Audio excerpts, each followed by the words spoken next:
There's not even a semblance of slowing down on this record.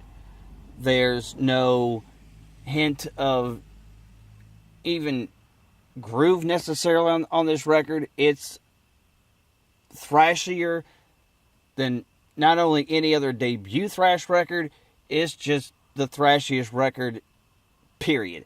I think they have the thrash anthem in Bonded by Blood. The songs Piranha, Strike of the Beast, A Lesson in Violence. Um, I can't picture any other thrash record that I've ever listened to ever being better than this record. Even for the production it had at the time, for it being the debut record, for being the only record that Paul Bailoff was on, for me, it's the number one thrash record, period. I definitely agree with you. This is my number one as well. And if I have to say anything, we owe a million thanks to Metallica for taking Kirk Hammett, because I don't believe with Kirk Hammett we would have ever gotten Bonded by Blood. Well, I don't think it's Kirk's not Kirk's playing style, right? But this is the epitome of thrash metal.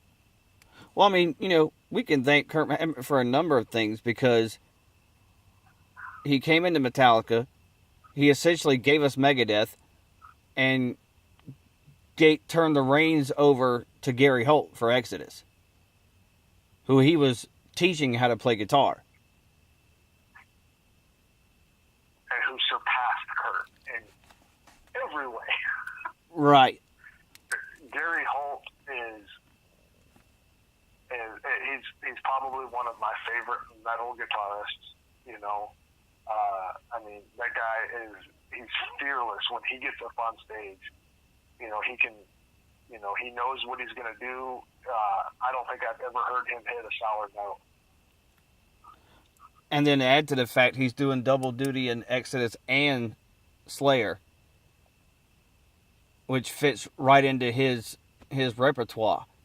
And to have done shows with both bands at the same time, I personally hoped that Slayer would let him write on the record they put out last, which was easily my least favorite Slayer record, and I've probably only listened to it all the way through twice, because I feel like, Kerry King said, well, I don't think Slayer fans are ready. I'm like, we know Jeff's not coming back. He's dead.